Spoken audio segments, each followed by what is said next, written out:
चंदनाचे हात पायही चंदन, परिसा नाही हीन कौण्यंग, दीपा नाही पाठी पोटी अंधकार, सर्वांगी साखर अवघी गोड.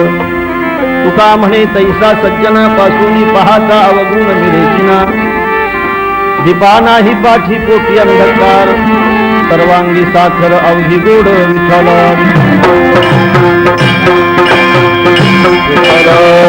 विठ्ठल विठ्ठल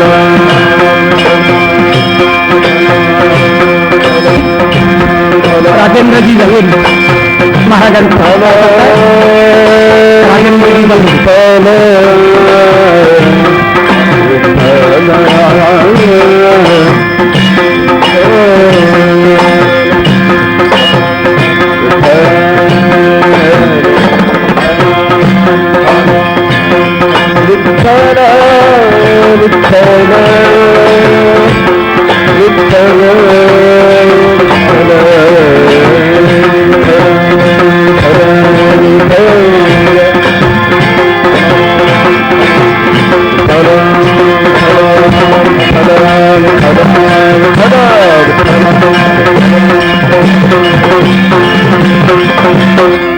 महायोग पीठे तटे भीमरथ्यां वरं पुंडरीकाय दातु मुनिंदैः समागत्य तिष्ठन्तमानंद कंदम् परब्रह्मलिंगं भजे पांडुरंगं पांडुरंगा करू प्रथम पांडुरंगा करू प्रथम पांडुरंगा करू प्रथम पांडुरंगा करू प्रथम करे चरण संतांच्या करे चरण संतांच्या करे चरण संतांच्या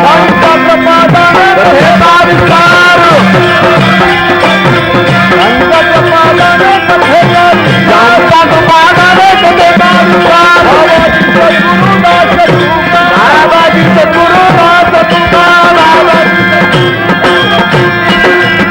ओम नमो ज्ञानेश्वरा करुणा करा दयाळा, तुमचा अनुग्रह लाधलो पावन झालो चराचरी. मी कळा कुसरी काही जनेने बोलितो वचनाची भाविका, एका जनार्दने तुमचा दास त्याची आस पुरवावी. तुमचा अनुग्रह लाधलो पावन झालो चराचरी, दयांचे केली स्मरण होय सकळ विद्यांचे अधिकरण. हेची बंधू श्रीचरण श्री गुरूंचे ते नमस्कारुनी आता. श्री गुरुचरण सरोजर निज मन मुकुर सुधारे, बरण रघुबर बिमल जसू जोदायक फलचारी. बुद्धिहीन तनु जानिके सुमिरो पवन कुमार, बल बुद्धि विद्या देव मोही हरहु कलेश विकार.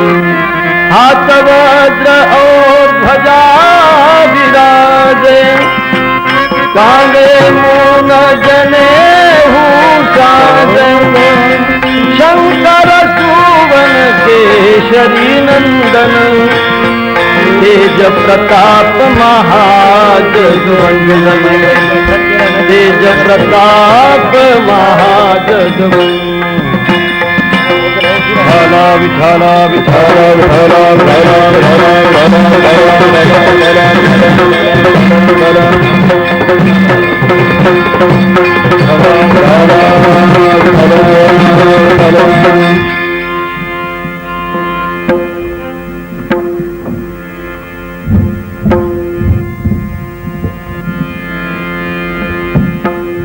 चंदनाचे हात पायही चंदन, परिसा नाही हीन कौण्यंग, दीपा नाही पाठी पोटी अंधकार, सर्वांगी साखर अवघी गोड.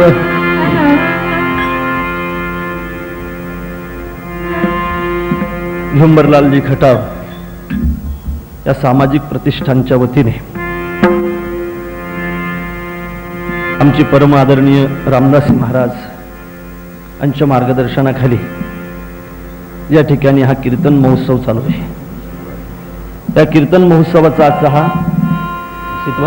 तिसरा दिवस आहे. तिसऱ्या दिवशी एक कीर्तनरूपी वाक्पुष्प भगवत चरणी समर्पित करण्याचा सुयोग मला प्राप्त झालेला आहे. हे कीर्तनरूपी वाक्पुष्प भगवत चरणी समर्पित करण्यासाठी जो अभंग निवडला आहे तो जगद्गुरु जगत्वंदनीय महाराष्ट्र भूषण संत शिरोमणी संत सम्राट वैराग्य मूर्ती श्री संत तुकाराम महाराजांचा 3 चरणाचा आणि सज्जनाचं महत्व प्रतिपादन करणारा अभंग आहे. विठ्ठल विठ्ठल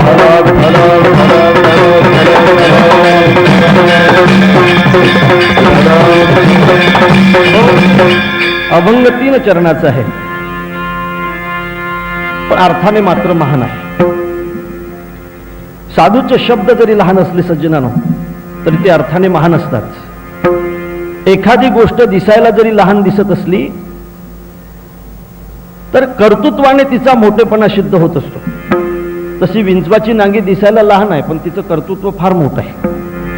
सापाचा दात दिसायला लहान आहे पण तिचं कर्तृत्व फार मोठं आहे. दिव्याची ज्योत दिसायला लहान आहे पण तिचं कर्तृत्व फार मोठं आहे. तसं भगवंताचं नाव घ्यायला लहान आहे पण त्याचं कर्तृत्व फार मोठं आहे. तृणाग्नी मिळे समरस झाले तैसे नामे केले जपता हरी. विषय असा आहे, साधूचे शब्द अतिशय महत्वाचे आहेत. साधूचे शब्द महत्वाचे ठरतात आणि आमचे शब्द निरर्थक ठरतात. त्याचं कारण काय? त्याचं कारण असं आहे की साधूच्या शब्दाच्या पाठीमागे अनुभव आहे आणि आपले जे शब्द आहेत ते निरानुभवी शब्द आहेत. ज्या शब्दाच्या पाठीमागे अनुभव नसेल ते शब्द खऱ्या अर्थाने दुसऱ्याचं कल्याण करू शकणार नाही. रामकथेमध्ये पहिला श्लोक लिहिला जातो, अतिशय महत्वाचा आहे. पहिल्या श्लोकामध्ये तुळशीदासजी वंदना करतायत, नमस्कार करतायत आणि पहिल्या श्लोकामध्ये जो नमस्कार करतायत तो सरस्वतीला आणि गणपतीला नमस्कार करतायत. वंदे वाणी विनायको. सरस्वतीला आणि गणपतीला नमस्कार करण्याचं कारण ज्यावेळेला तुळशीदासजींना विचारलं त्यावेळेला तुळशीदासजी सांगतायत की सरस्वतीला आणि गणपतीला मी जोडीने नमस्कार करतो. याचं कारण असं आहे की सरस्वती ही वाणीची देवता आहे आणि गणपती हे ज्ञानाची देवता आहे. महत्वाचं असं आहे की ज्या ठिकाणी ज्ञान असेल त्या ठिकाणी वाणी असणं महत्वाचे आहे आणि ज्या ठिकाणी वाणी असेल त्या ठिकाणी ज्ञान असणं महत्वाचं आहे. ज्या ठिकाणी ज्ञान नसेल फक्त वाणी आहे ती वाणी खऱ्या अर्थाने समाजाचा उद्धार करू शकणार नाही. याबद्दल बोलत असताना माऊली असं म्हणतायत की मोराच्या अंगाला अनेक पिस आहेत आणि त्या प्रत्येक पिसाला एक डोळा आहे. मोराच्या अंगाला अनेक पिस आहेत, प्रत्येक पिसाला एक डोळा आहे, पण त्या डोळे निरर्थक आहेत. अर्थात ते डोळे पाहण्यासाठी काही कामा पडत नाहीत. अनेक डोळे असून जर त्या मोराला समोरची दृष्टी नसेल तर ते पाठीमागचे डोळे जसे निरर्थक आहेत त्याच पद्धतीने माणसाच्या जीवनामध्ये जर अध्यात्म ज्ञान नसेल तर दुसरे ज्ञान निरर्थक आहेत. विठ्ठल विठ्ठल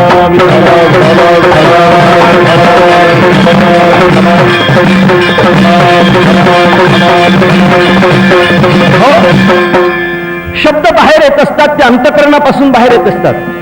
शब्द माणसाचं नेहमी अंतःकरण प्रकट करत असतात. मी बोलत नाही, माऊली सांगताय. मानस जाणी जे बोले, झाड जाणी जे फुले आणि भोगे जाणी जे केले कर्म पूर्वजन्मीचे. या ठिकाणी तुम्हाला एखादा चांगला भोग भेटत असेल, समाधानाचा भोग भेटत असेल तर समजून चालाव पूर्वजन्मीचं पुण्य आहे आणि दुःखाचा भोग जर भेटत असेल तर समजून चालाव आपल्याच पूर्वजन्मीचं पाप आहे. आपल्याच पूर्वजन्मीचं पाप आपल्याला दुःखाच्या भोगाला पुढे नेते, आपल्याच पूर्वजन्मीचं पुण्य आपल्याला सुखाच्या भोगाला पुढे नेते. ज्या अर्थी हा माणूस चांगला सुख उपभोगतोय, ज्या अर्थी या माणसाची स्थिती चांगली दिसते त्या अर्थी याचं पूर्वजन्मीचं पुण्य आहे म्हणूनच चांगली दिसतंय. एक चांगलं लक्षात ठेवा, ज्या माणसाला सुख उपभोगायचं असेल त्याचं पूर्वजन्म चांगलं असणं महत्वाचं आहे. अर्थात आपल्याच पूर्वजन्माचं पुण्य आपल्याला भोगायला येत असते आणि आपल्याच पूर्वजन्माचं पाप आपल्याला भोगायला येत असते. महाराज असं म्हणतायत, तुका म्हणे आता देवा का रुसावे आणि मनाशी पुसावे काय केले. देवावर रुसवा करून उपयोग नाही. अरे या ठिकाणी केलेलं कर्म जर देवाच्या बापालाही चुकत नसेल तर मला असं वाटतं ते आपल्याला कधी चुकणार नाही, आपल्याला कधी चुकणार नाही. मला अभंगामध्ये प्रवेश करायचा आहे, अवघ्या पाऊण घंट्यामध्ये कीर्तन आटपून मला पुढे कथेला जायचं आहे. विषय असा महत्वाचा आहे, केलेलं कर्म देवाच्या बापाला सुद्धा चुकत नाही तर आपल्याला काय चुकेल. दशरथजी खाली पडलेले आहेत.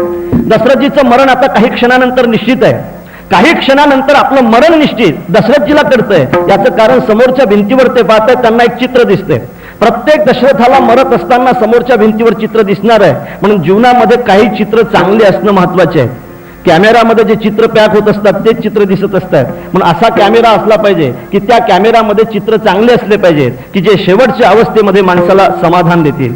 शेवटच्या अवस्थेमध्ये मरत असताना माणसाला समाधान मिळावं असं जर वाटत असेल तर समोरचं चित्र माणसाला, चांगलं चित्र माणसाला समाधान देत असते. दशरथ राजा खाली पडलेले आहेत. कौशल्या विचारते, महाराज क्षत्रिय माणसं मरत असताना रडत नसतात, ज्या अर्थी तुम्ही रडताय त्या अर्थाचं कारण काय. क्षत्रिय मरणाच्या सामोरी जात असताना रडत नसतात. आम्हाला कळते तुमचं मरण निश्चित आहे, तुम्ही का रडताय. त्यावेळेला दशरथाने दिलेलं उत्तर अतिशय महत्वाचं आहे. हे कौशल्य समोरच्या भिंतीवरचं चित्र मला सांगतंय. त्या मुलाला मी बाण मारलाय, विनाकारण माझ्याकडून ब्रह्महत्या घडली आणि विनाकारण माझ्याकडून ब्रह्महत्या घडल्यामुळे त्या मुलाच्या वडिलांनी मला शाप दिलाय. आम्हाशी दिलेले पुत्र दुःख तुझी पावसी पुत्र शोक. लक्षात ठेव राजा, आम्हाला जर पुत्राच्या वियोगामध्ये मरावं लागत असेल तर तुला सुद्धा तुझ्या पुत्राच्या वियोगामध्ये मरावं लागेल. म्हणून दशरथ राजा त्या ठिकाणी कबुली देतो. असं म्हणतोय, आजपर्यंत मला असं वाटत होतं की रामाच्या वनवासाला कारण कैकेयी आहे, आतापर्यंत मला असं वाटत होतं रामाच्या वनवासाला कारण मंथर आहे, आतापर्यंत मला असं वाटत होतं रामाच्या वनवासाला कारण भरताची गैरहजेरी आहे. भरताची गैरहजेरी कैकेयी किंवा मंथरा हे रामाच्या वनवासाला कारण नाही, तर रामाच्या वनवासाला कारण मी आहे. अर्थात केलेलं कर्म जर देवाच्या बापालाही चुकत नसेल तर मला असं वाटतं ते आपल्यालाही कधी चुकणार नाही. म्हणून भविष्य पाहण्याची गरजच नाही. ज्याचं वर्तमान चांगलं असेल त्याचं भविष्य निश्चित चांगलं आहे. विठ्ठल विठ्ठल विठ्ठल.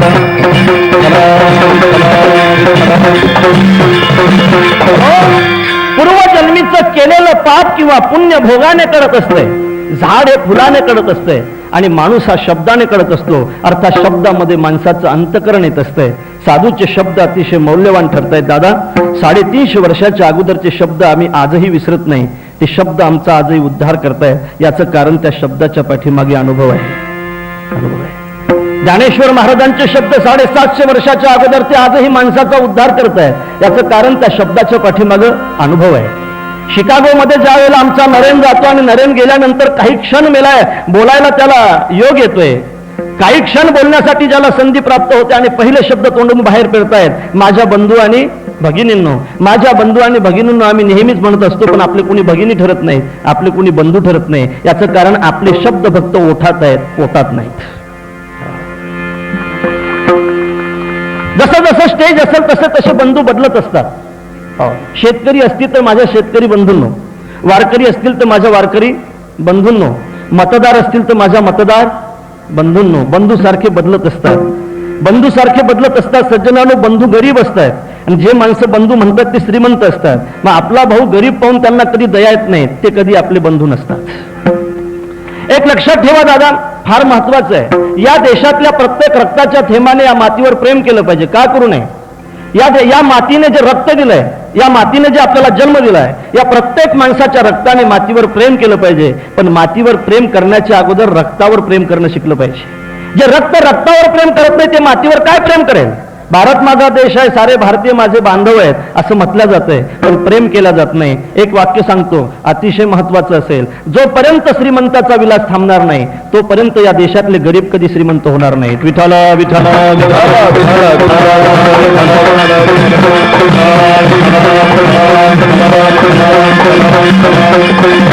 आपण म्हणत असतो पण आपले शब्द फक्त ओठातले असतात म्हणून त्याचा परिणाम होत नाही. साधूचे शब्द ओठातले नाहीत, साधूचे शब्द पोटातले आहेत. येतो हिताचा कडवडा, येतो हिताचा पडती हाती म्हणून तारा पडती. येतो हिताचा कडवडा, येतो हिताचा कडवडा.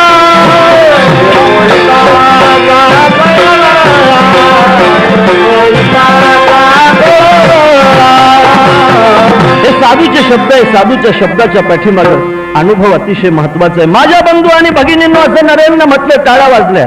कित्येक वेळ नरेन बोलत राहिलंय. नरेन नंतर विवेकानंद झालंय. मला हे म्हणायचं आहे की पोटातले शब्द माणसाच्या जीवनात परिवर्तन करतायत, ओठातले शब्द परिवर्तन करत नाही. जे ओठात असतात ते पोटातलेच असतात. म्हणून मानस जाणी जे बोले, भोगे जाणे जे केले पूर्वजन्मीचे. म्हणून या ठिकाणी महाराजांचा अभंग जरी तुम्हाला लहान दिसत असला तरी तो अर्थाने फार व्यापक आहे. बिंब जरी बचकेची एवढे प्रकाशाशी त्रैलोक्य थोकळे, शब्दाची व्याप्ती तेने पाडे अनुभवावी, माऊली वर्णन करतायत.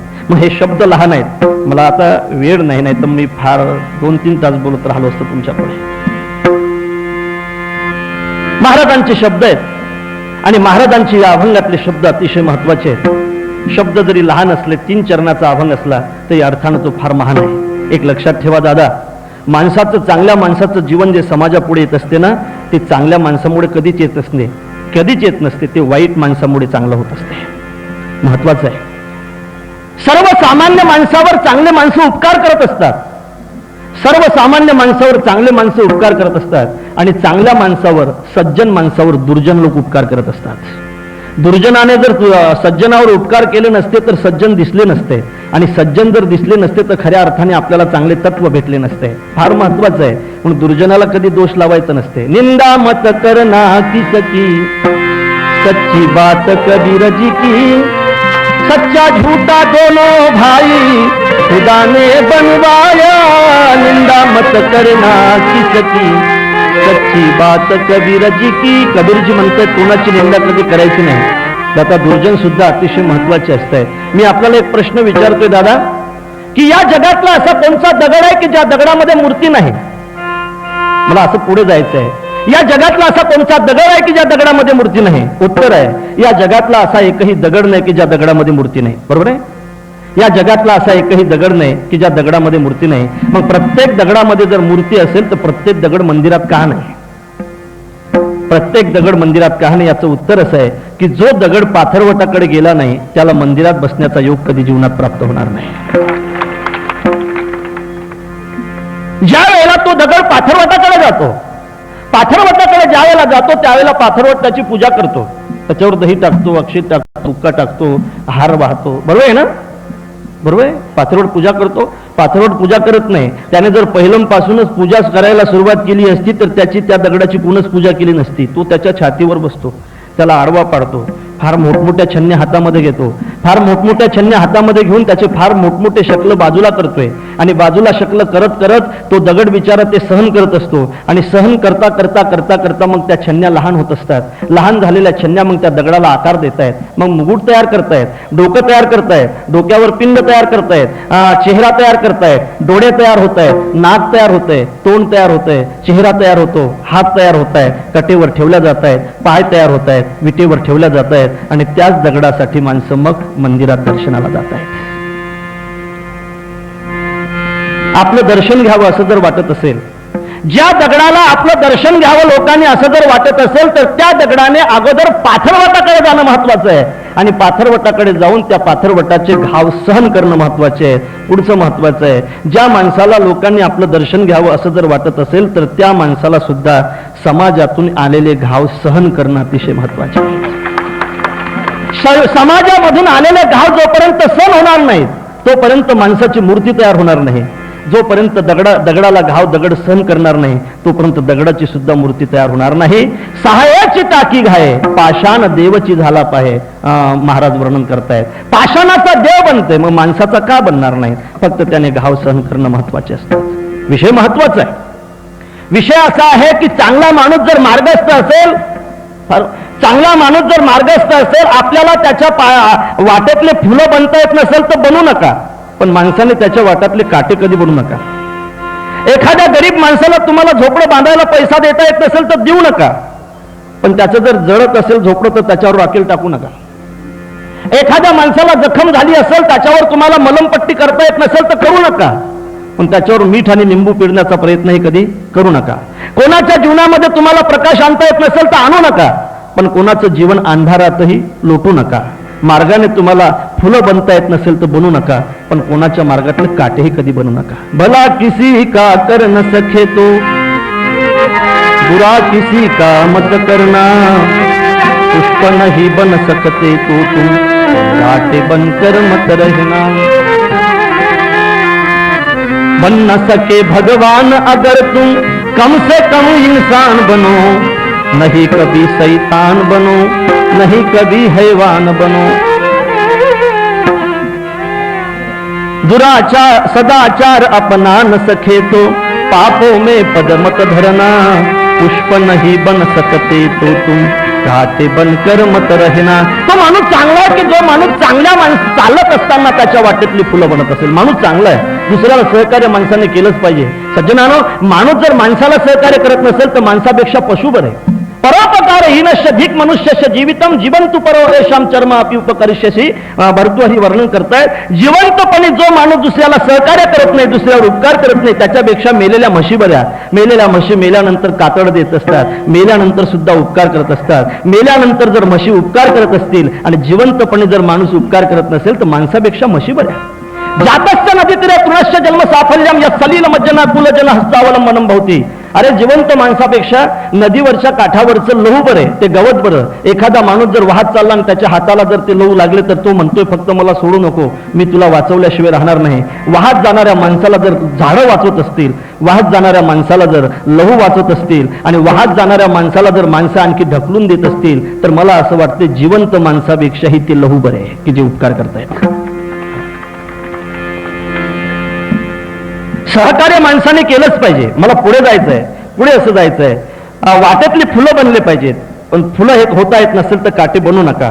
पण जी माणसं काटे बनत असतील ते माणसं चांगल्या माणसाला चालण्याचं शिकवत असतात. म्हणून मार्गात काटेही असणं महत्वाचे असतात.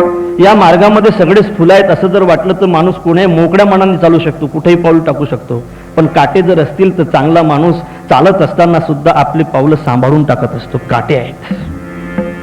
चांगल्या माणसाला चालण्यासाठी मार्गामध्ये काटेही असणं महत्वाचे असतात. तसं सज्जन माणसाचं महत्व करण्यासाठी समाजामध्ये दुर्जन माणसं सुद्धा महत्वाचे असतात. विठ्ठल विठ्ठल विठ्ठल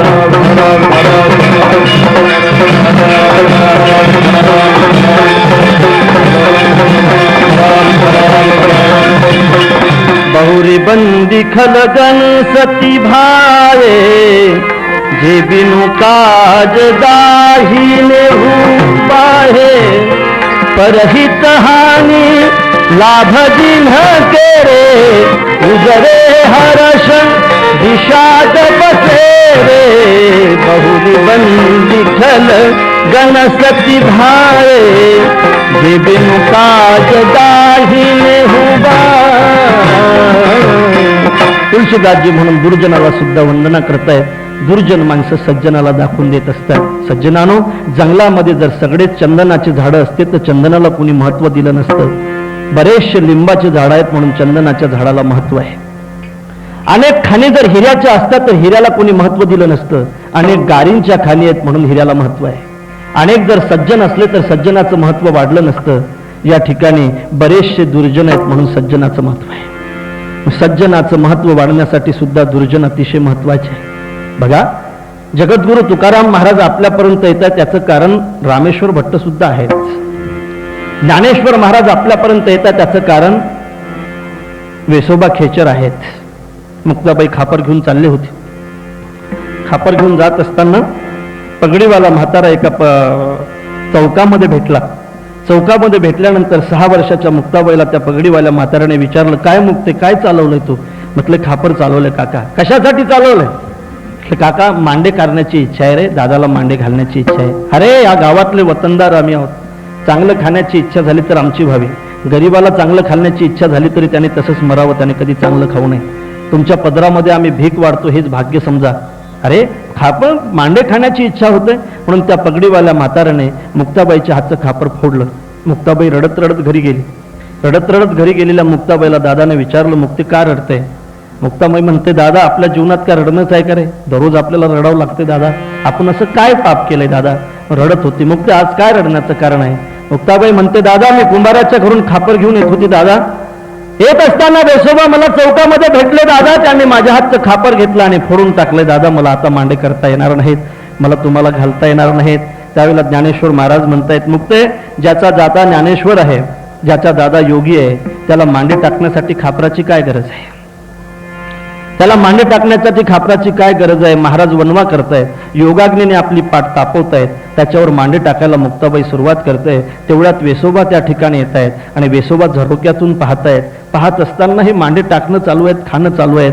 तेवढ्यात मुक्ताबाईचं लक्ष वेसोबाकडे जाते. काय साधूचं अंतकरण आहे सज्जनानो. त्यावेळेला मुक्ताबाई त्या साधूला आवाज देते, वेसोबाला आवाज देते, काका, या ना काका, घ्या ना एखादं मांड, खूप गोड झालंय बघा. माझे हात लहान आहेत, मला मोठे मांडे करता येत नाही, पण फार गोड झाले बघा ना. निवृत्ती दादा, सोपान दादा बसले, या ना काका तुम्ही. काही क्षणाच्या अगोदर ज्या वेसोबाने मुक्ताबाईच्या हातचं खापर फोडलं त्याच वेसोबाला मुक्ताबाईने प्रसाद दिला. हे साधूचं अंतकरण आहे. पण मला असं म्हणायचं आहे, जर वेसोबा नसता, वेसोबाने जर असं केलं नसतं तर एखाद्या वेळेला योगाग्नीने ज्ञानेश्वर महाराज पाठ तापवू शकतात हे कळलं नसतं. विठ्ठल विठ्ठल विठ्ठल.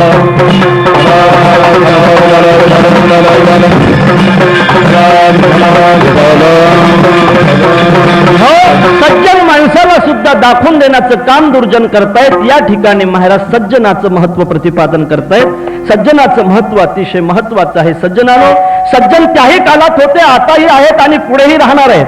दुर्जन त्याही काळात होते, आताही आहेत आणि पुढेही राहणार आहेत. आपण असं आचार्यांना विचारू, आचार्य आम्हाला तर सगळे दुर्जनच दिसतंय. आचार्य म्हणतात तुम्हाला सगळे दुर्जन दिसत असले तरी लक्षात ठेवा, या पृथ्वी तलावर सज्जन असल्याशिवाय ही पृथ्वी आपल्याला धारणच करू शकणार नाही. आचार्यांना विचारलं, ही पृथ्वी आपल्याला धारण करते याचं कारण काय? आचार्यांनी 7 तत्व सांगितले. गोभीर विप्रैश्य वेदैश्य सतीभी सत्यवादिभी अलुब्धै दानशूरश्य सप्तबीर धार्यते मही. गोभीर या पृथ्वी तलावर जोपर्यंत हे 7 तत्व आहेत तोपर्यंत आपला विनाश निश्चित नाही. त्या निश्चित अर्थात आपला विनाश अजिबात होणार नाही. अर्थात त्यातलं पहिलं तत्व गाय आहे, गोभीर, विप्र आहे, ब्राह्मण आहे, सती आहे, सत्यवादी आहे, अलुब्ध आहे म्हणजे निर्लोभी आहे, दानशूर आहे, वेद आहे. हे 7 तत्व जोपर्यंत आहेत तोपर्यंत आपल्याला धोका नाही. त्यातलं पहिलं तत्व गाय आहे. सज्जनानो, या देशातील गाय हा अविभाज्य भाग आहे. या देशातील गाय ही धार्मिकता आहे. या देशातील गाय ही आर्थिकता आहे. या देशातील गाय हे सामाजिकता आहे. या देशाची आर्थिकता काही दिवसाच्या अगोदर गायीवर अवलंबून होती. म्हणून तर गो धन गज धनवाजी और रतन धन खान असं सांगत असताना रतन धन खान हे 3ऱ्या नंबरवर आहे. पहिली खान जर कोणची असेल तर गाय हे पहिली आर्थिक खान आहे. पण या देशाची आर्थिकता खऱ्या अर्थाने गाय आहे. गायीबद्दलचा विचार करत असताना व्यासप्रणीत संप्रदायातला असा एकही ग्रंथ नाही की ज्या ग्रंथामध्ये गायीचं महत्व नाही. गोभीर विप्रैश्य वेदैश्य सतीबी सत्यवादिबी अलुब्धै दानशूरश्य सप्तबीर धारेते मही हे आचार्य तर म्हणतातच, पण महाभारतामध्ये वर्णन करत असताना असं केलं जातंय. शृंग मूले स्थितो ब्रह्मा शृंग मध्ये तु केशवा शृंगाग्रे शंकरम विद्या त्रयो देवा प्रतिष्ठिता गोमयेन सदा स्नानात करिष्ये चापी संविशेत श्लेष्ममूत्र पुरुष्यामी प्रतिघातंच वर्जेत गावै पश्याम्यहं नित्यं गाव पश्यन्तु मा सदा गावस्माकं वयं तासा यतो गावा सतो वयम. दधीजी ऋषी नेहमी गायीची सेवा करतायत. एवढे मोठे ऋषी ज्यावेळेला गायीची सेवा करतात त्यावेळेला शिष्य त्यांना विचारतायत, महाराज चांगला आहे का? अजिबात धार सोडू नका, इकडे तिकडे गेले की हुकलं समजा. दधीजी ऋषीला विचारलं जातं, तुम्ही गायीची सेवा का करताय? गायीची सेवा का करतायत? त्यावेळेला दधीजी ऋषी म्हणतात, मी गायीची सेवा करतो याचं कारण येतो गावास तो वयम. अरे गाय आहे म्हणून तर आम्ही जिवंत आहोत. एवढं गायीचं महत्व आहे. गायीचं महत्व फार मोठं आहे सज्जनानो. 1857चा जो उठाव झाला की जो मंगल पांडेने केला, मंगल पांडेने जो उठाव केला तो गायीबद्दलच झालाय. सगळ्यांना माहित आहे, इथं सगळी जाणकार मंडळी आहे. गायीचं काडतोशीला गायीची चरबी येत होते आणि त्यावेळेला तो उठाव झाला. तेव्हापासूनच या देशाच्या स्वातंत्र्याच्या क्रांतीला सुरुवात झाली. हे देश स्वातंत्र्य झाला याचं कारण सुद्धा गाय आहे. मला असं म्हणायचं, गांधीजीचं भाषण हैदराबाद मधलं असं आहे, इस देश के गोवंश के और ध्यान न देकर हमने बहुत बड़ा गुनाह किया है. गांधीजीचं वाक्य आहे. इस देश के गोवंश को और ध्यान न दिया जाए तो इस देश की स्थिति बिगड़ सकती है. ते पाय लांबून बसले, ते सरळ बसा, कीर्तन आहे. इस देश की स्थिति बिगड़ सकती है. गो माता तो हमारी पवित्र माँ है. गाय तर आम्हाला आमच्या आईपेक्षा सुद्धा अतिशय महत्वाची आहे. आईपेक्षाही जे गाय महत्वाची ठरते आणि या देशाचा एक महात्मा ठरवतो. जो देश अहिंसावादी आहे असं ज्या महात्म्याने या देशाला घालून दिलंय, लाठी बिना खड्ग बिना असं म्हटलं जात आहे. ज्या महात्म्याने या देशाला स्वातंत्र्य दिलंय आणि अहिंसा तत्वावर स्वातंत्र्य दिलंय त्या देशामध्ये गायीची कत्तल फार मोठ्या प्रमाणात चालू झाली. माहित असेल आपल्याला, माहित नसेल तर ऐकून घ्या. स्वातंत्र्याच्या अगोदर या देशामध्ये 3600 कारखाने होते. आता त्याची संख्या 36,000 आहे. विठ्ठल विठ्ठल विठ्ठल. कोणाही पारमार्थिक माणसाने याच्याकडे दुर्लक्ष करून कधी जमणार नाही दादा. याच्याकडे नेहमी लक्ष असलं पाहिजे. सत्यापुरतं मर्यादित लक्ष जर तुमच्या परमार्थाकडे असेल तर खऱ्या अर्थाने आपण काही करू शकणार नाही. नेहमी तेवत लक्ष धर्माकडे असलं पाहिजे. या देशाचा अविभाज्य भाग म्हणजे धर्म आहे. मी बोलत नाही. जहां सत्य अहिंसा और धर्म का पग पग लगता डेरा ओ भारत देश है मेरा, ओ भारत देश है मेरा. जहाँ डाल डाल पर सोने की चिड़िया करती है बसेरा, ओ भारत देश है मेरा, ओ भारत देश है मेरा. है भारत वो क्या ऋषि मुनि जपते हरि नाम की माला. हरि वो हरि वो हरि वो. जा हरि मोहन एक बालक है और राधा एक बाला, राधा एक बाला. जहाँ प्रेम की बंसी सदा बजाते आए शाम सवेरा, ओ भारत देश मेरा। या देशामध्ये धर्म अतिशय महत्वाचा आहे, स्नेहापेक्षा सुद्धा धर्माला अतिशय महत्व आहे. म्हणून या देशाची स्थिती कायम आहे, या पृथ्वीची स्थिती कायम आहे. त्यातली एक गाय आहे, शेवटचा सज्जन आहे. म्हणून कुठंतरी गाय आहे म्हणून आपण जिवंत आहोत, त्याच पद्धतीने कुठंतरी सज्जन आहे म्हणून आपण आज जिवंत आहे. अभंगात प्रवेश मिळवायचा आहे. महाराज कुठंतरी सज्जन आहेत म्हणून आपण जिवंत आहोत, पण त्या सज्जनाला कसं ओळखायचं महाराज? ओळख जी होते ना सज्जनानो, शास्त्र 6 प्रमाणाने जगताची ओळख करून देत असते. प्रत्यक्ष, अनुमान, शब्द, उपमान, अर्थापत्ती आणि अनुपलब्धी हे जगाचं ओळख करून देण्यासाठी शास्त्राने निर्माण केलेले 6 प्रमाण आहेत. त्यातलं एक उपमान प्रमाण आहे. एखादी गोष्ट ज्या वेळेला प्रत्यक्षाने कळत नाही त्यावेळेला अनुमान महत्वाचं आहे, अनुमानाने कळत नाही त्यावेळेला शब्द महत्वाचे आहेत, शब्दाने कळत नाही त्यावेळेला उपमा महत्वाची आहे. विठ्ठल विठ्ठल विठ्ठल विठ्ठल विठ्ठल हो, या ठिकाणी सज्जनाचं महत्व प्रतिपादन करत असताना महाराज सज्जनाला एक उपमा देत आहेत.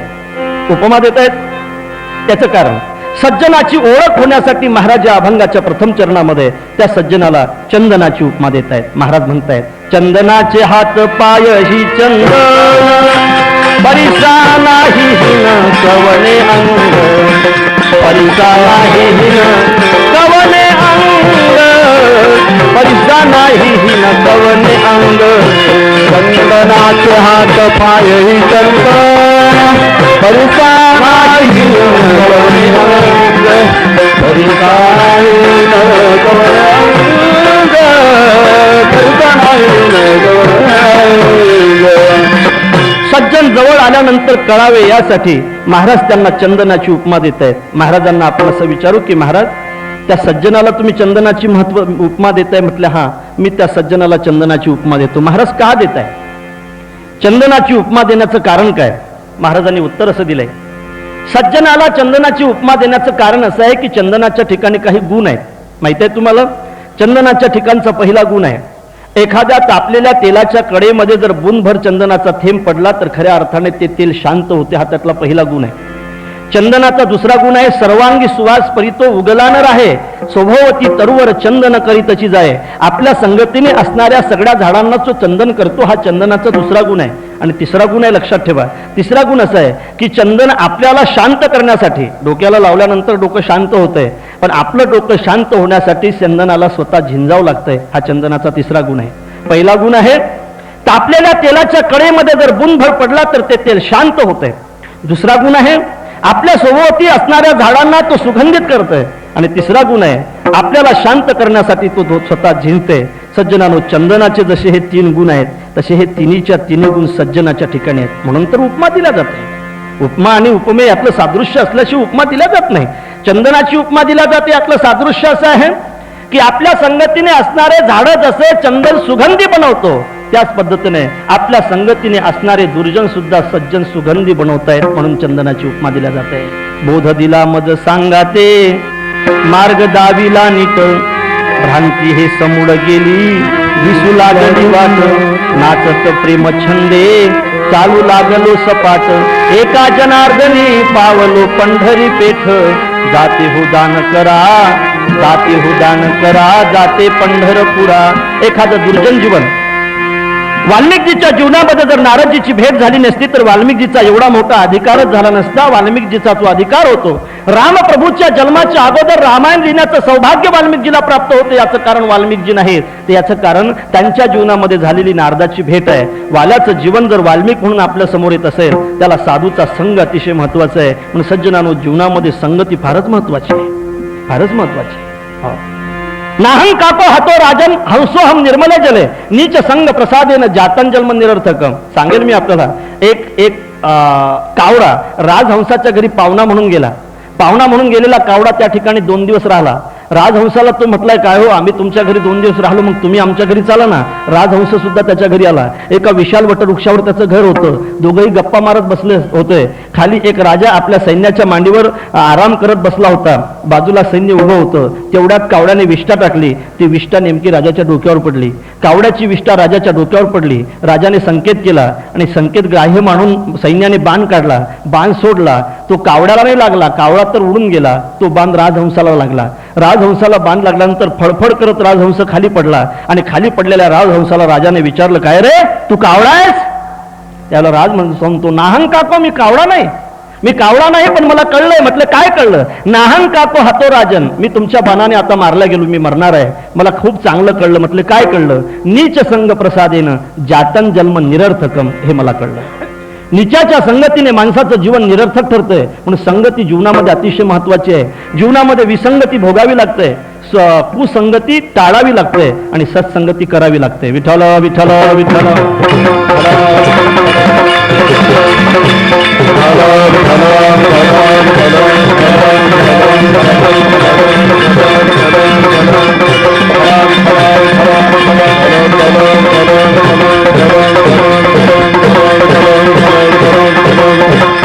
प्रसंगी आपण जळून जावं असं ज्याला वाटत असेल त्या झाडाने जंगलामध्ये बांबूच्या संगतीने राहावं, आणि प्रसंगी आपण चंदनासारखे सुगंधित व्हावं असं जर वाटत असेल तर त्या झाडाने चंदनाच्या संगतीत राहावं. चंदनाची संगत झाडांना सुगंधित बनवते. त्याच पद्धतीने साधूची संगत सुद्धा जीवन सुगंधित बनवते. अरे साधूच्या संगतीने आलेले रेडे जर सुगंधी बनत असतील तर माणसं का बनणार नाहीत? देवाच्या किंवा साधूच्या संगतीने आलेला जटायू जर सुगंधी बनत असेल तर माणसं का बनणार नाही? जन्म जन्म मुनी जतन करावी, अंतराम कही आवत नाही. जासुराम बल शंकर काशी, देत सबही सम गति अविनाशी. जन्म जन्म मुनि जतन कराई, अंतराम कही आवत नाही.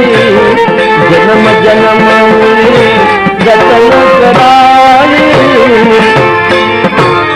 जटायूला शेवटी भगवान म्हणतात की हे जटायू, मी तुला दिव्य शरीर देतो. सज्जनानो, रामायणातील दशरथापेक्षा सुद्धा जटायू श्रीमंत आहे. जटायू श्रीमंत आहे असं म्हणण्याचं कारण आहे की खऱ्या अर्थाने जी मांडी नेमाने दशरथाला मिळायला पाहिजे होती ती मांडी दशरथाला न भेटता जटायूला भेटतंय, आणि जटायू भगवंताच्या मांडीवर आपले प्राण सोडतोय. म्हणून जी मांडी दशरथाला मिळायला पाहिजे होती ती मांडी जर जटायूला मिळत असेल तर दशरथापेक्षा सुद्धा जटायू रामायणातला अतिशय श्रीमंत आहे. जटायू म्हणतो, माझ्या जीवनाचा उद्धार झाला. साधूच्या आणि देवाच्या संगतीने जर पक्षाचा उद्धार होत असेल तर माणसाचा का होणार नाही? अरे साधूच्या शब्दाच्या संगतीने जर दगड तरत असतील तर माणसं का करणार नाही? तुकिता तुलनेसी ब्रह्म तुकाशी आले म्हणून जडी दगडा सहित वया तारी येल्या, दैशालाया राघवे सागरात पाषाण तारिले. म्हणून विषय असा आहे की संगती अतिशय महत्वाची आहे. हे सगळं ऐकण्यासाठी महाराज स्वतंत्र रामायण ऐकलं पाहिजे. हे एका तासात काही जमणार नाही. पुनी पुनी कीर्तनी ओ सुनी सुनाई, दिल की प्यास बुझत बुझाई. संगती माणसाच्या जीवनामध्ये अतिशय वाईट आहे. म्हणून ज्या साधूच्या संगतीने जीवन सुगंधित होतंय, या ठिकाणी चंदनाच्या संगतीने जसा सुगंध भेटतोय तसा साधूच्या संगतीने सुगंध भेटतोय. चंदन स्वतः झिंकतो तसे साधू सुद्धा स्वतः झिंकतात. तापलेल्या तेलाच्या कडेमध्ये बुंद जर पडला तर ते तेल शांत होतंय, तसं संसाराच्या तापाने तापलेल्या जीवाने जर साधूची संगत केली तर तो जीव सुद्धा शांत होतोय. म्हणून चंदनाची उपमा दिला जाते. चांगला ऐकावं लागेल. महाराजांना आपण असं विचारू की महाराज, तुम्ही चंदनाची उपमा साधूला देताय, मग थांबत का नाही? पुढची उपमा कशाला देताय? परिसा नाही ही न कवणे अंग, परिसाची उपमा का देताय? असा प्रश्न ज्यावेळेला महाराजांना विचारला त्यावेळेला महाराज असं म्हणतायत की मी चंदनाची उपमा साधूला देतो. याचं कारण साधूच्या ठिकाणी चंदनाच्या ठिकाणी जे काही गुण आहेत ते साधूच्या ठिकाणी असल्यामुळे मी चंदनाची उपमा देतोय. पण चंदनाच्या ठिकाणी जे अवगुण आहेत ते अवगुण साधूच्या ठिकाणी नसल्यामुळे मी उपमा बदलतो. आता चंदनाचे गुण आपण पाहले गुण, आता चंदनाचे अवगुण आपल्याला पाहायचे आहेत. चंदनातला पहिला अवगुण आहे सज्जनानो, काढोनी सापाचे वेढे मग चंदना खेव देणे घडे, विवशी चढे मग पडे निधान हाता. तुम्हाला जर मलायाच घरी चंदन पाहिजे असेल तर त्या चंदनाची भेट होण्याच्या अगोदर सापाची भेट आहे. एखादं चंदनासारखं जीवन ज्या ठिकाणी असेल ना त्या ठिकाणी साप गोळा होत असतात. त्या चंदनाला भेटण्याच्या अगोदर त्या सापाशी भेटावं लागतंय आणि त्या सापाशी भेटण्यातच माणसाचं जीवन जाते. चंदन कधी हातात भेटत नाही. अर्थात चंदनाचा हा फार मोठा दुर्गुण आहे, फार मोठा अवगुण आहे की तो चंदन आपल्याजवळ सापाला ठेवतोय. हा एक अवगुण आहे. काळोनी सापाचे वेळे मग चंदना खेव देणे घडे, हा चंदनाचा पहिला अवगुण आहे. आणि दुसरा अवगुण असा आहे सज्जनानो, चंदन सगळ्या झाडांना सुगंधित करत नाही. चंदनाच्या संगतीने बांबूचं झाड असेल, हिन्नाचं झाड असेल आणि केळीचं झाड असेल तर ते सोबत असून सुद्धा उपयोग होत नाही, ते कधी सुगंधित बनत नाही. हा अवगुण जसा चंदनाच्या ठिकाणी आहे तो अवगुण साधूच्या ठिकाणी नाही. यारे यारे लहान थोर याती भलत्या नारी नर करावा विचार न लगे चिंता कवनाशी.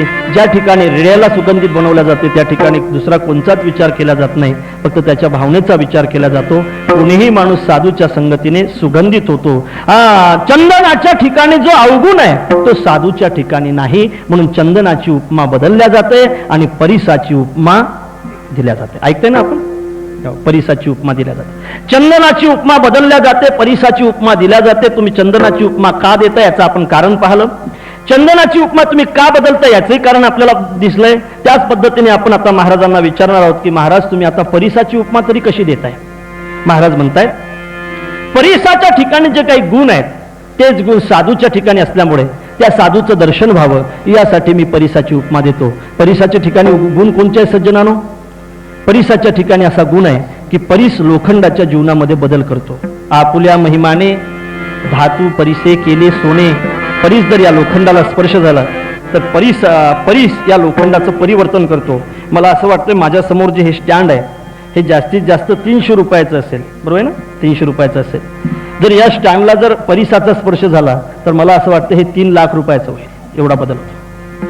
परिसाचा स्पर्श जर लोखंडाला झाला तर लोखंडाच्या जीवनामध्ये एवढं परिवर्तन होतं की ज्याची 300 रुपये किंमत आहे त्याची 3 लाख रुपये किंमत होते. हा परिसाचा स्पर्श आहे. परिसाचा दुसरा गुण असा आहे की परिसाला एखाद्या वेळेला लोखंड तोडण्याच्या निमित्ताने गेलं तरी ते लोखंड सोनं होऊन येते. हा परिसाचा स्पर्श आहे, परिसाचा गुण आहे. लोखंड हे तोडण्याच्या निमित्ताने गेलं तरी त्याचं लोखंडाचं सोनं होतंय. लोखंडाच्या जीवनामध्ये फार मोठं परिवर्तन होतंय.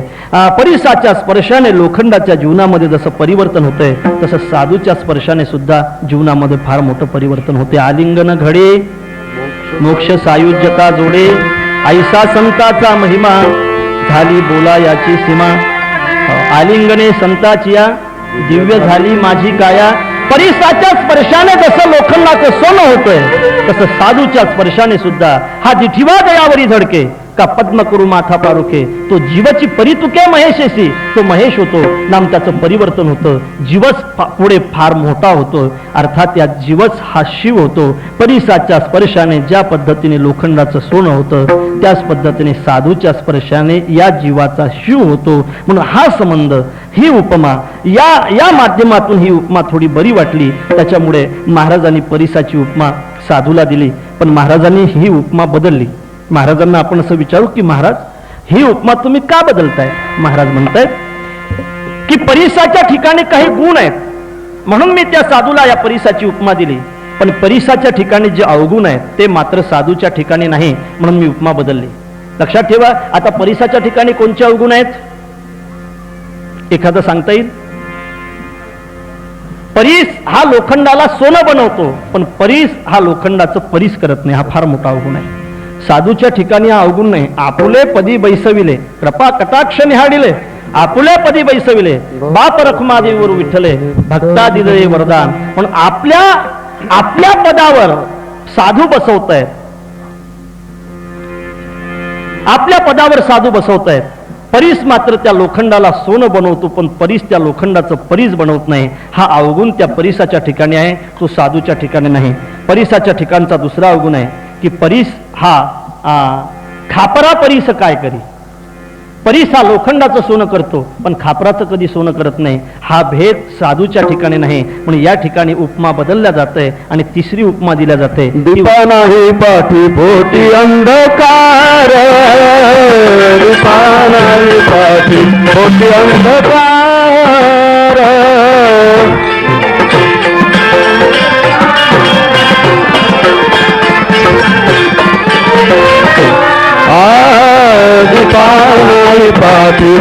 अंधकार नाही पाठी पोटी अंधकार दीपा नाही पाठी पोटी अंधकार दीपा नाही पाठी सर्वांगी साखर अवघी गोड सर्वांगी साखर अवघी गोड दीपा नाही पाठी पोटी अंधकार दीपा नाही पाठी पोटी अंधकार साखर अवघी गोड सर्वांगी साखर अवघी गोड दीपा नाही पाठी पोटी अंधकार दीपा नाही पाठी. पहिली उपमा चंदनाची आहे, दुसरी उपमा परिसाची आहे आणि तिसरी उपमा दिव्याची आहे. महाराजांना आपण असं विचारू की महाराज दिव्याची उपमा तुम्ही साधूला का देताय, सज्जनाला का देताय? सज्जनानो, दिव्याच्या ठिकाणी काही गुण आहेत. दिव्याच्या ठिकाणचा पहिला गुण असा आहे की ज्या ठिकाणी अंधकार असेल त्या ठिकाणी तो प्रकाश देतो, हा दिव्याचा पहिला गुण आहे. दिव्याच्या ठिकाणचा दुसरा गुण असा आहे, आपली हरवलेली वस्तू आपल्याला दाखवून देतो, बरोबर आहे. दिव्याच्या ठिकाणचा तिसरा गुण असा आहे की जो दिवा आपल्या स्वतःच्या प्रकाशनासहित दुसऱ्याचं प्रकाशन करतो, फार महत्वाचा गुण आहे दिव्याचा. ज्या ठिकाणी अंधकार असेल त्या ठिकाणी प्रकाश देतो, हा दिव्याचा पहिला गुण. आपली हरवलेली वस्तू आपल्याला दाखवून देतो, हा दिव्याचा दुसरा गुण. आणि ज्या ठिकाणी आपल्या स्वतःच्या प्रकाशनासहित दुसऱ्याचं प्रकाशन करतो, हा दिव्याचा तिसरा गुण. हे तिन्ही गुण साधूच्या ठिकाणी आहेत. सज्जनांनो, ज्या ठिकाणी अज्ञान असेल त्या ठिकाणी ज्ञानाचा प्रकाश साधू देत आहेत. अज्ञानामुळे माणसाचा घात होतो. अज्ञानामुळे एवढा मोठा घात होतो की जवळची वस्तू सुद्धा माणसाला कळत नाही. याचं कारण अज्ञान आहे. आपले डोळे जर आपल्याला कळले असते तर डोळ्याने चांगलं पाहिलं असतं. आपले कान जर आपल्याला कळले असते तर कानाने चांगलं ऐकलं असतं. आपले पाय जर आपल्याला कळले असते तर पाय चांगले चालले असते. हात जर चांगले कळले असते तर हाताने परोपकार केला असता. परोपकार फार महत्वाचा आहे. मला हा सगळा कार्यक्रम पाहून अतिशय आनंद होतो. जे या कार्यक्रमाचं नियोजन करत असतील ते भाग्यवान आहेत. एक लक्षात ठेवा, तुमच्याकडे धरण बांधण्याची पद्धत आहे ना. धरण बांधतायत त्यावेळेला धरणाला दरवाजा ठेवतायत ना, का ठेवत नाही? सांगा ना. ठेवतायत. धरणाला दरवाजा का ठेवतायत? आपण त्या धरण बांधणाऱ्या माणसाला असं विचारू, अहो दरवाजे कशाला ठेवताय? या दरवाजातून पाणी निघून जात आहे, आपल्याला तर पाणी अडवायचं आहे. अतिशय दुष्काळी परिस्थिती आहे, तुम्ही दरवाजे ठेवताय, त्या दरवाजातून पाणी काढून देताय. ते म्हणतायत हा या दरवाजाला, या भिंतीला जर हा दरवाजा ठेवला नाही तर एक दिवस हे पाणी सगळंच्या सगळं भिंत घेऊन गेल्याशिवाय राहणार नाही. जसं पाण्याची श्रीमंती टिकावी यासाठी भिंतीला दरवाजा महत्वाचा आहे, तसं पैशाची श्रीमंती टिकावी यासाठी सुद्धा या पैसा रूपी भिंतीला धर्मरूपी दरवाजा अतिशय महत्वाचा आहे. ज्या भिंतीला धर्मरूपी दरवाजा नसेल त्या भिंतीमध्ये किंवा त्या धरणामध्ये श्रीमंत रूपी पाणी कधी अडवून राहणार नाही. अडवायचा जर प्रयत्न केला सज्जनानो आणि दरवाजा जर नाही ठेवला तर एक दिवस सगळंच्या सगळं घेऊन गेल्याशिवाय राहणार नाही. दातव्यम भोक्तव्यम सती उभवे संचयो न कर्तव्य पश्यय मधुकराणी संचितम अर्थम हरंती अन्ने. मधमाशी एक एक मधाचा गण गोळा करते आणि गोळा करून एका ठिकाणी सगळं ते करते. केल्यानंतर स्वतःही उपभोग घेत नाही आणि दुसऱ्यालाही घेऊ देत नाही. म्हणून एक दिवस कोणीतरी येऊन सगळंच्या सगळं घेऊन गेल्याशिवाय राहत नाही. बरोबर आहे ना? बरोबर आहे. म्हणून भिंतीला धर्मरूपी दरवाजा अतिशय महत्वाचा आहे. ज्या श्रीमंत रूपी पाण्याला धर्मरूपी दरवाजा नसेल त्या श्रीमंत रूपी पाणी त्या कधीच टिकून राहणार नाही. असं मी बोलत नाही, असं शास्त्र सांगते. म्हणून दरवाजा अतिशय महत्वाचा आहे. म्हणून हे नियोजन ज्यानं केलं असेल त्याला मी धन्यवाद देतोय की खऱ्या अर्थाने या पद्धतीने आपल्या पैशाचा खर्च होणं महत्वाचं आहे. एक लक्षात ठेवा दादा, या पद्धतीने या मातीत पैशाचा खर्च नाही झाला तर धर्म टिकून राहणार नाही. आणि धर्म जर टिकला नाही तर आपला नाश होण्याला उशीर लागणार नाही. धर्मच आपलं पालन करत असतो, म्हणून धर्माचं पालन आपण करायचं असते. फार चांगल्या गोष्टी आहेत. आता आपल्याला वेळ कमी आहे म्हणून आपण पुढे पुढे जातोय. विषय असा महत्वाचा आहे की या ठिकाणी दिवा, ज्या ठिकाणी अज्ञान असेल त्या ठिकाणी ज्ञानरूपी प्रकाश साधू संत देत असतात. एक लक्षात ठेवा, एखादी गोष्ट जवळ असू द्या पण जोपर्यंत तिचं महत्व कळत नाही, जोपर्यंत तिचं ज्ञान होत नाही तोपर्यंत जवळ असूनही उपयोग होत नाही. माऊली वर्णन करताय. मी विचारतोय आपल्याला, त्या दुधापासून गोचिड दूर आहे का दुधापासून वासरू दूर आहे? काय उत्तर देता येईल तुम्हाला? दुधापासून गोचिड दूर आहे का दुधापासून वासरू दूर आहे? वासरू दूर आहे. मग दूध जवळ असलेल्या गोचिडाला मिळते का दूर असलेल्या वासराला मिळते? जवळ असून जर दुधाचं ज्ञान नसेल तर काय उपयोग आहे जवळ राहून? मकरंदाच्या जवळ बेंडूक आहे का मकरंदाच्या जवळ भुंगा आहे? मकरंदाच्या जवळ बेंडूक आहे, तिथं चिखल आहे, त्या चिखलात तो राहतोय, पण त्या बेंडकाला कधी मकरंद सेवन करायला मिळत नाही, करंट आहे बिचारा, काय उपयोग त्याचा जवळ राहून? पण जवळ राहून जोपर्यंत एखाद्या गोष्टीचं ज्ञान नसेल तोपर्यंत जवळ राहून सुद्धा उपयोग होत नाही. बीड मधली मुलगी, लग्न ठरलं, मुंबईमध्ये मुलगा नोकरीला होता, सामूहिक विवाह होता,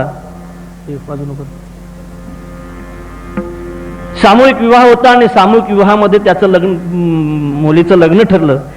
मुलाला बापाने फोन केलाय, मुलाने फोन उचललाय. बाबा काय म्हणायचंय बाबा? अरे दादा तुझ्या बहिणीचं लग्न ठरलंय. म्हटलं फार चांगलं झालं बाबा. कोणची तिथी काढली? म्हटलं ही तिथी काढली. बाबा जी तुम्ही तिथी काढली ना ती खूप चांगली आहे, लग्न बालीचं आटपून टाका, पण त्या लग्नाच्या दिवशी मी येऊ शकत नाही बाबा. त्या दिवशी जर मी आलो तर एखाद्या वेळेला माझी नोकरी धोक्यात येऊ शकते, म्हणून लग्न फार थाटात चांगलं करा. पण एक गोष्ट लक्षात ठेवा, ज्या दिवशी पहिल्याने जावाई बापू सासरवाडीला येतील म्हणजे आपल्या घरी येतील तो दिवस मला कळवा, त्या दिवशी मी आल्याशिवाय राहणार नाही. तो दिवस त्याला कळवला जातो. कळल्यानंतर ते दोघेही औरंगाबादला येत आहेत. औरंगाबादला बीडला येणारी शेवटची गाडी लागते. बाजाराचा दिवस असते. मला असं वाटतं की बाजाराच्या दिवशी आणि शेवटच्या गाडी चांगल्या माणसाने कधी बसायचं नसते. सहकार मान सगळे सरकार मान. 7 जण बसले समोर, आम्ही 7 जण बसलो होतो. एक सरकारमान्य तिथं आलं, समोरच्या सीटवर 6चीच जागा असते, पण आम्ही 7 जण बसलो. ते सरकारमान्य नेमकं आम्हालाच उठवत होतं, कारण गंध होतं ना, धोतर होतं. आम्हाला जो उठले का जागा देत ना, काय जागा देत नाही, कीर्तन करतून जागा देत नाही, कीर्तन करतून जागा देत नाही. म्हणून शेवटच्या गाडीमध्ये चांगल्या माणसाने बाजाराच्या दिवशी कधी बसायचं नसते. त्याच्यात बरेचसे सरकारमान्य असतात.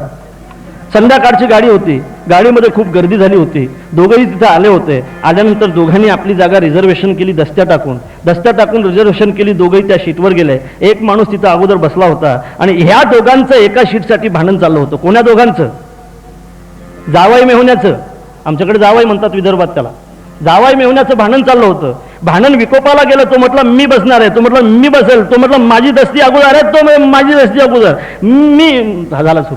झालं सुरू भांडण. हातगाई झालं. दोघंही तरुण होते. दोघंही तरुण आणि मेहुण्याने जावयाच्या नाकावर बुक्की मारण्यासाठी उजारली. आणि ज्या वेळेला बुक्की मारण्यासाठी उजारली त्यावेळेला तो जावई म्हणतो, लक्षात ठेव, तू आता बस, लक्षात ठेव, ज्या गावला ही गाडी चालली ना त्या गावचा नाना पाटील माझा सासरा आहे, त्या गावचा नाना पाटील माझा सासरा आहे. असं म्हटल्यानंतर मेहुण्याने आपला हात खाली केला आणि मेहुणा म्हणतो, बापू जो तुमचा सासरा आहे तो माझा बाप आहे ना, बसा. जो तुमचा सासरा आहे तो माझा बाप आहे. जावाई समोर होता, पण समोर असून सुद्धा कळला नव्हता. याचं कारण त्याचं ज्ञान नव्हतं. एखादी गोष्ट जवळ असली पण त्याचं जर अज्ञान असेल तर जवळ असून सुद्धा उपयोग होत नाही. म्हणून दाखवून देणं अतिशय महत्वाचं असते. आपल्या जवळ हरवलेली गोष्ट, आपल्या घरात हरवलेली गोष्ट जसा दिवा दाखवून देतो त्याच पद्धतीने आपला आत्मभाव हरवलेला आहे ते सुद्धा दाखवून देण्याचं काम साधू करत असतात. हारपली आपण पे पावे, तै संता ते पाहता दिवसावे, म्हणून वानावे ऐकावे तेची सदा. दिवा दाखवून देण्याचं काम करतो, साधूही दाखवून देण्याचं काम करतायत. तिसरं सज्जनानो, स्वतःच्या प्रकाशनासहित दुसऱ्याचं प्रकाशन दिवा करतो. स्वतःही दिसतो, दुसऱ्याला दाखवतो. साधूही स्वतःचं प्रकाशन करतायत. मी तो वासुदेव तत्वता, हे स्वतःचं प्रकाशन आहे. दुसऱ्याचं प्रकाशन करत असताना देवची बरे तुका म्हणे खरे, तुम्ही दुसऱ्याचं प्रकाशन करतायत. म्हणून साधू दिवा स्वतःच्या प्रकाशनासहित दुसऱ्याचं प्रकाशन करतोय आणि हरवलेली वस्तू दाखवून देतो. त्याच पद्धतीने साधू सुद्धा हे सगळे गुण आपल्याकडे साधूकडे असल्यामुळे जगद्गुरु तुकाराम महाराज त्या दिव्याची उपमा त्या साधूला देत आहेत. पण महाराज ही दिव्याची उपमा बदलतायत. दिव्याची उपमा बदलण्याचं कारण महाराजांना विचारलं जाते. महाराज त्याचं उत्तर असं देत आहेत की सज्जनानो, दिव्याच्या ठिकाणी काही गुण आहेत म्हणून मी त्याची उपमा देत असलो, पण दिव्याच्या ठिकाणी जे अवगुण आहेत ते मात्र साधूच्या ठिकाणी नाहीत.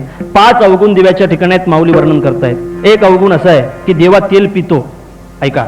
दुसरा अवगुण असं आहे की दिवा वाद जाळतो. तिसरा अवगुण असं आहे ज्या ठिकाणी ठेवला ती जागा काळी करतो.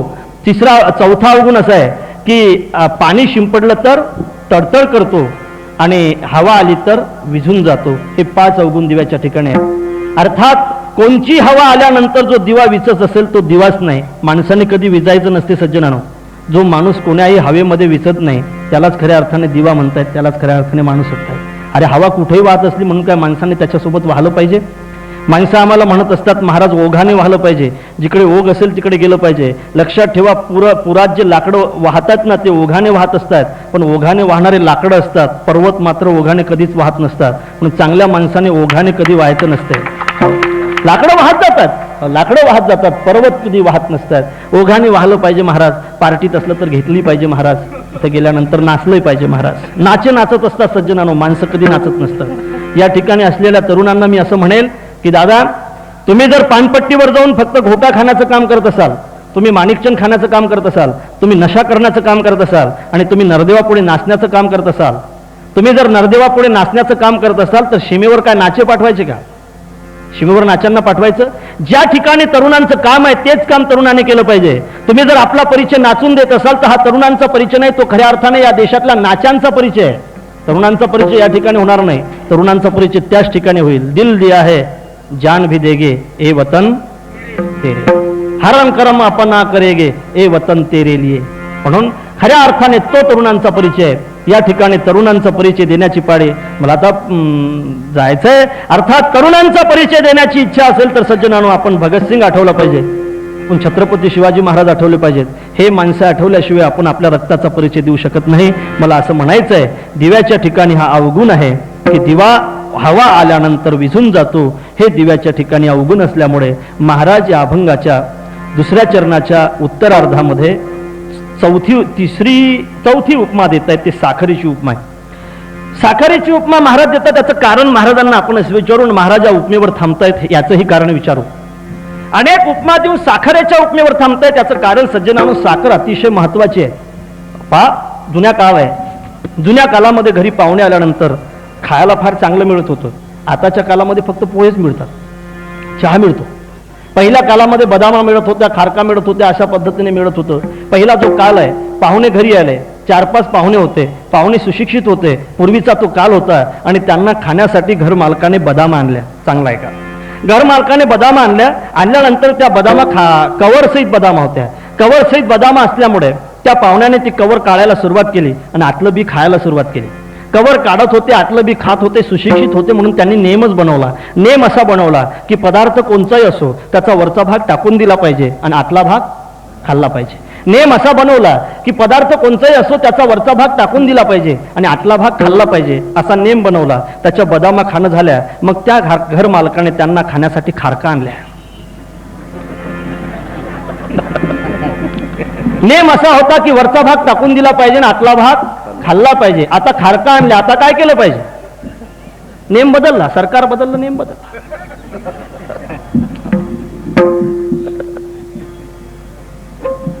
आता नेम बदलला. आता नेम असा झाला, पदार्थ कोणताही असो वरचं खाल्लं पाहिजे आणि आतलं टाकून दिलं पाहिजे. पदार्थ कोणताही असो वरचं खाल्लं पाहिजे, आतलं टाकून दिलं पाहिजे. नेम बदलला. खारका खाणं झाल्या. आंब्याचे दिवस होते. त्या घर मालकाने त्यांना खाण्यासाठी पिकलेले आंबे आणले. आता काय केलं पाहिजे? वरचं टाकून दिलं पाहिजे, आतलं खाल्लं पाहिजे. आतलं टाकून दिलं पाहिजे, वरचं खाल्लं पाहिजे. आता वरचंही टाकून दिलं पाहिजे, आतलंही टाकून दिलं पाहिजे आणि मधलं खाल्लं पाहिजे. खारीक असा हा पदार्थ आहे. खारकेच्या बाबतीत जर विचार केला तर खारीक ही वरच्या अंगाने गोड आहे. बदामच्या बाबतीत जर विचार केला तर बदाम ही आतल्या अंगाने गोड आहे. आणि आंब्याच्या बाबतीत विचार केला तर आंबा हा मधल्या अंगाने गोड आहे. आणि साखरेच्या बाबतीत विचार केला तर साखर सर्वांगी साखर अवघी गोड. सर्वांगी साखर अवघी गोड.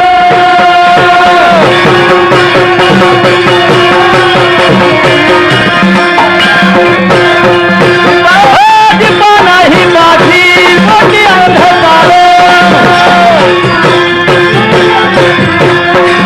नाही माझी मोठी अंधकार. सर्वांगी साखर अवघी गोड. सर्वांगी साखर अवघी गोड.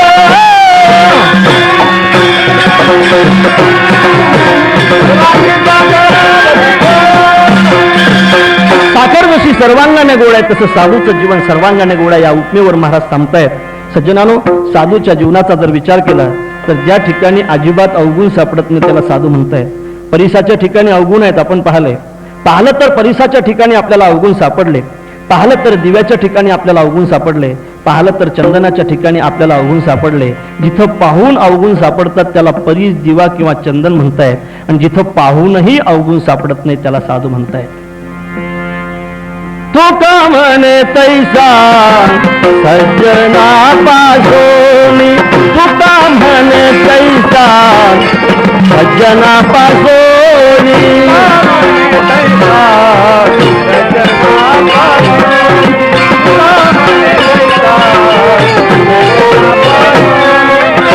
पाहता अवगुण मिळे तीना, पाहता अवगुण मिळे तीना, दीपा नाही पाठी होती अंधकार, दीपा नाही पाठी होती अंधकार.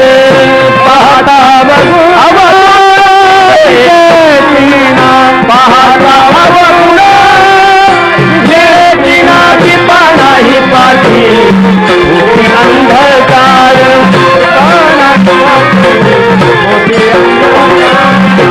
सर्वांगी साखर अवधी गोड, सर्वांगी साखर अवधी गोड, दीपा नाही पाठी होती अंधकार, दीपा नाही पाठी होती अंधकार.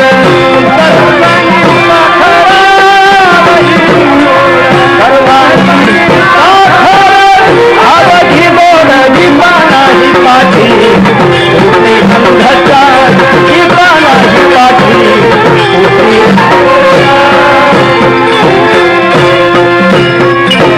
धोपार कुमाई,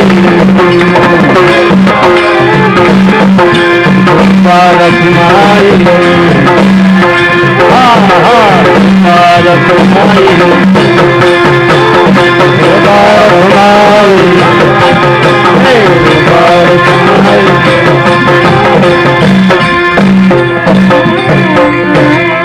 चंदनाचे हात पायही चंदन, परिसा नाही हीन कवनी अंग, दीपा नाही पाठी पोटी अंधकार, सर्वांगी साखर अवधी गोड. तुका म्हणे तैसा सज्जना पासोनी, पाहता अवगुण मिळेची ना, दीपा नाही पाठी पोटी अंधकार, सर्वांगी साखर अवधी गोड. ज्ञानेश्वर माऊली ज्ञानराज माऊली, माऊली ज्ञानेश्वर माऊली ज्ञानेश्वर माऊली. कीर्तनरूपी सभा या ठिकाणी विराम घेते.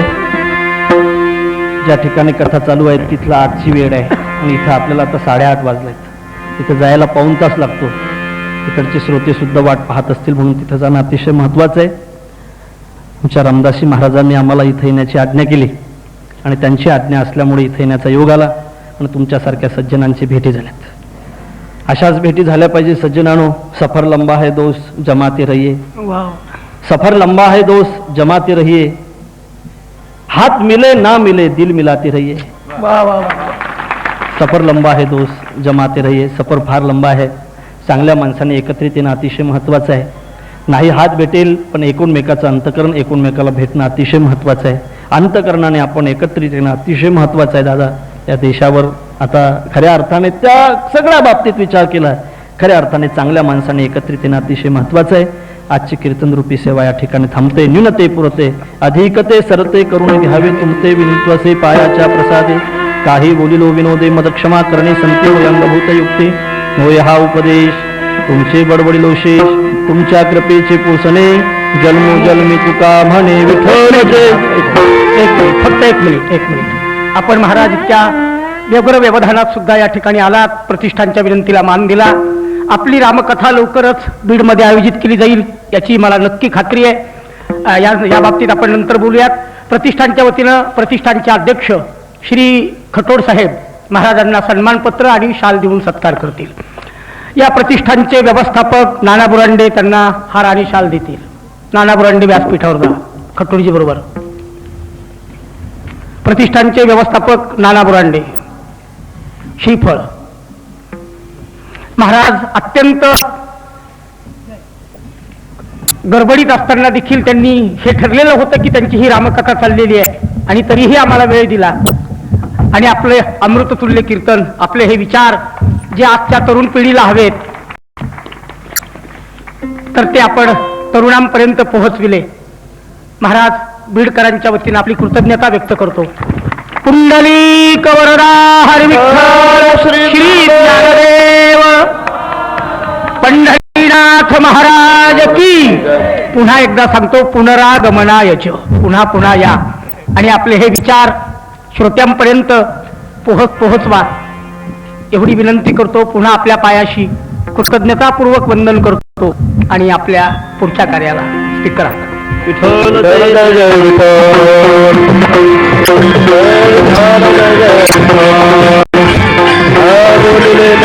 1 मिनिटाच्या आत दुसरं कीर्तन सुरू होते. युवा पिढीचे कीर्तनकार